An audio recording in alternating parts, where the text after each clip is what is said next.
I, 44M, am divorcing my wife of 6 years, Lisa, 39F, because she let her friends disrespect me. They made fun of me and she watched. The worst part? She enjoyed it. Isn't this a good enough reason to separate?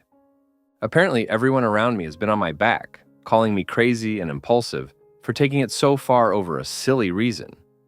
Maybe it's silly for them, but my self-respect is a big deal to me. Lisa had a very close group of girlfriends from college. From the start, I had a feeling they didn't like me, but I shrugged it off. Who cares what my wife's friends think? They weren't important to me, right? From the first time she introduced me to them, I felt a cold vibe. They tried to be sweet, but one could easily see through the act. The awkward silence and side glances said a lot. Initially, I brushed it off, thinking I was overthinking it, or maybe they just needed time to warm up to me.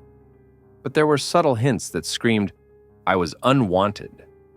They'd cut me off in conversations and steer the talk in a different direction. If I cracked a joke, they'd exchange glances and smirk. They made inside jokes at my expense, jokes Lisa never bothered to explain. Once, one of them outright asked Lisa, "How did you even end up with him?" Lisa just laughed and said, "Oh, he grows on you, like I was some kind of fungus." I asked what that was supposed to mean, but they changed the topic. The worst part? She never stood up for me, not once. Later, when I confronted Lisa, she brushed it off as a joke. Eventually, I stopped tagging along. But sometimes they would show up at our place, and I couldn't avoid them. Though I didn't talk to them beyond pleasantries, their presence still weighed on me. There were so many times I asked Lisa why her friends were so cold toward me. Usually she would brush it off, but once, she confessed that her friends thought she deserved better, that I was too old for her, maybe too boring, and that she was too pretty and young for me. They also thought I didn't make enough money. She said, "My friends look up to me as a smart and confident woman, and they expected I would marry some rich guy or something." Her words made me ask why she even married me, or if she too thought the same way. She assured me that she married for love, that she was happy and content. That was the only worrisome part of our marriage. If you removed her friends from the equation, we had an amazing life. Busy with work, cooking and cleaning together on weekends, spending Sundays by ourselves or going out.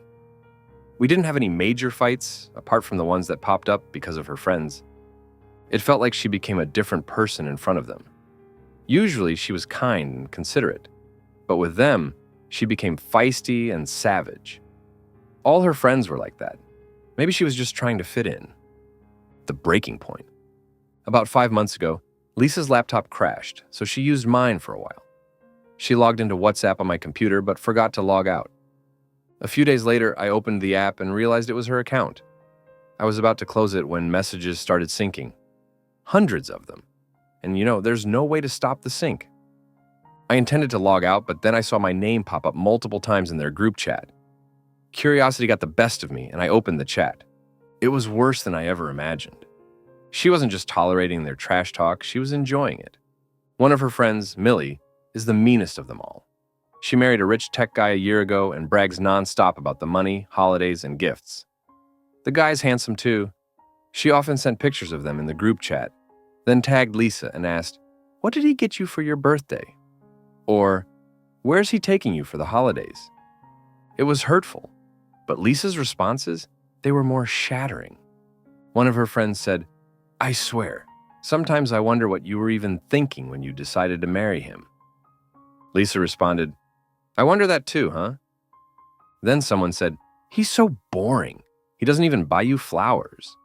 She replied, "Huh." She either laughed or seconded their mean comments. They egged her on, laughing at my expense like I was some clueless fool. One of them even suggested she find someone on the side, someone more exciting. Lisa's response, "You bet." I felt sick to my stomach. I was shaking. This wasn't just mean-spirited gossip. It was hurtful. I exported the whole chat into my mailbox and saved it on my laptop. I didn't explode. I just sat there, processing. It hit me like a ton of bricks. The woman I loved, the woman I built a life with, had been making a joke out of me for years. And I was a fool to think we had a great marriage. When she got home, I confronted her. She froze, then panicked, asking how I found out. I told her, "You forgot to log out on my computer." She tried to gaslight me, saying I invaded her privacy and went through her messages. She accused me, as if that was the real issue, as if the violation of her privacy was the crime here, not the absolute mockery of our marriage. I clearly told her, "You didn't log out, and frankly, I'm glad you didn't. At least now I know the truth, what you really think about me." She defended herself, saying she didn't say anything bad about me. She challenged me to show proof that she talked badly about me. Yes, she didn't outright insult me, but she also didn't stop them. The situation blew up. I was furious. She kept defending herself, saying her friends were just joking and that they said mean things about everyone. I was no exception. I told her, "I don't care what they say. You should have defended me. But instead, you enjoyed their insults." She tried to defend herself and her friends, but I laid it out plain and simple. It's them or me. Either she cut them off right now over the phone in front of me, or we were done. She hesitated. She actually hesitated. She said, "Come on, you know they're just joking. You're taking this too seriously." I said, "I'm cool. You made your choice.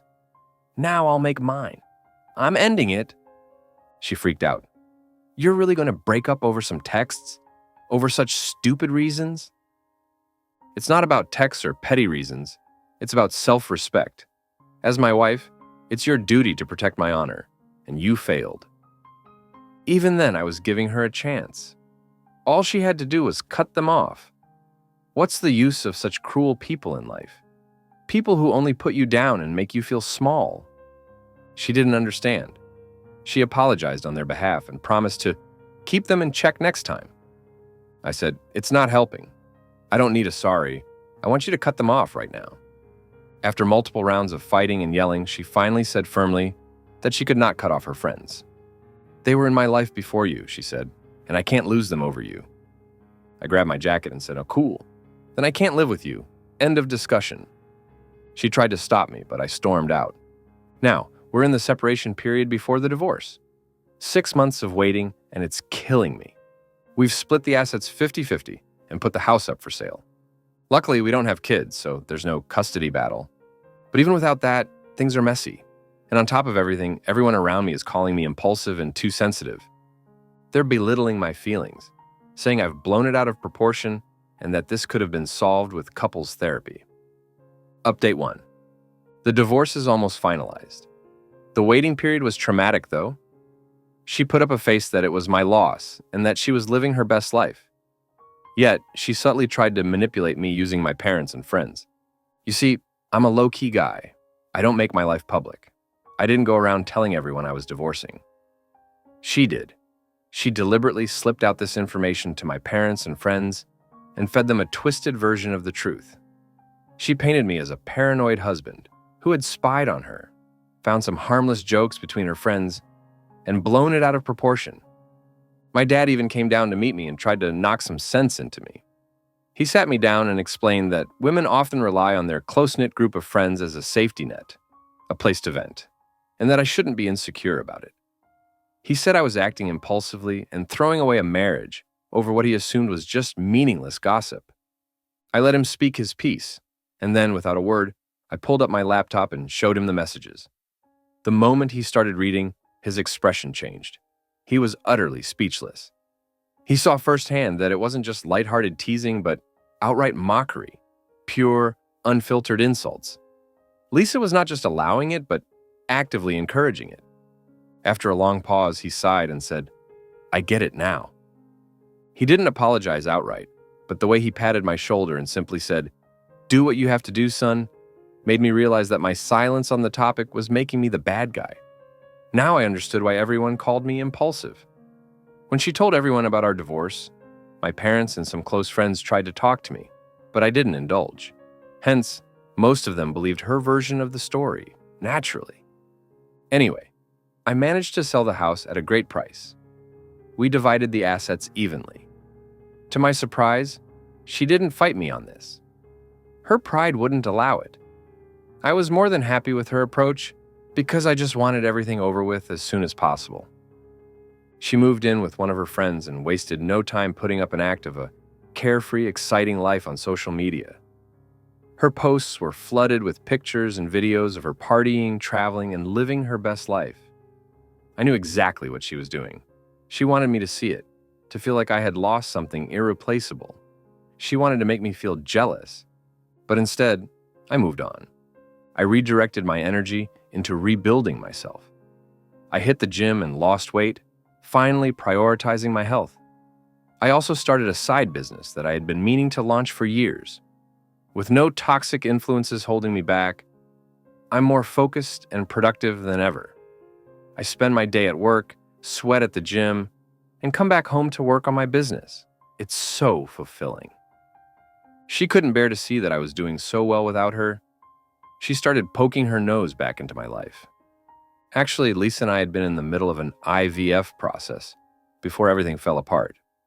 Given the circumstances, I withdrew from the process, making it clear that I no longer consented to having a child with her. Simple and fair, right? Number. This didn't sit well with her. She had this twisted request that I should let her have my child despite the separation. Like, what the hell? I said no. Any sane person would have understood that. But she was entitled. She started pleading, first with texts, long paragraphs, and emotional appeals. Then came the calls. I hadn't blocked her yet, thinking we might have to communicate for the divorce, and she had been cooperating until now. When I ignored the texts and calls, she showed up on my doorstep. She looked disheveled, her eyes puffy from crying. Quite the opposite of the glamorous life she showed off online.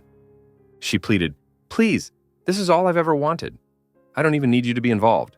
Just let me have this baby. I'll raise it alone. You won't have to do anything." I said, "I'm relieved we don't have children together. The separation would have been so difficult. It's easy this way. And you want to complicate it by having my child? I won't permit it." She still persisted, but I firmly said, "We are done. I want no connection to you, now or in the future." She clutched my sleeves, tears rolling down her face. "I know we didn't work out, but this is different. It's my dream. I've always wanted to be a mother. Please don't take this away from me," she begged. She was desperate, but I remained unmoved. I asserted, "You're asking me to bring a child into this world, into a broken relationship. I won't do it. I refuse to have a child that links me to you for life." She sobbed harder and made all sorts of unrealistic promises. "I'll sign anything you want. No child support, no involvement. You won't even have to see them. I just need this." I shook my head. "My decision is final. I already informed the clinic to discard my sample. There's nothing left to discuss." She stared at me for a long moment, searching my face for any sign of softness. I remained unmoved, and she finally left, wiping her tears. A few days later, her parents reached out with the same request. They assured me I wouldn't have any responsibility for the child. She would sign an official document stating she wouldn't ask for child support. But my answer remained the same. Absolutely not. This is the final stretch before the divorce is finalized. I can see the finish line, and I'm counting down the days. Update 2. It's been 2 years since my last post, and life has been nothing but great and transformative. After everything that happened, I threw myself into my business, and it has paid off tremendously. I started it as a side hustle, and now it has grown into a full-fledged, thriving business. I was able to scale it beyond my expectations, and now I run it full-time. I quit my job a year ago and never looked back. I built a website, invested in marketing, and expanded my client base. The financial stability and independence I have now are something I never thought I'd achieve so soon, and it feels incredible. Good things happen when you cut off negative people from your life. Lisa thought I was beneath her. Look now, she's been watching it all. I never blocked her on social media, but don't follow her either. I know for sure that she checks my profile every now and then because I see her likes on my marketing campaigns or milestone posts. Recently, a mutual friend told me that Lisa brings me up more often than she'd like to admit. The same woman who smugly told me I would never find someone like her again is now silently stalking my every move. Her life has been anything but perfect. Eventually, she felt lonely. Her friends got engaged, married, and prioritized their personal lives.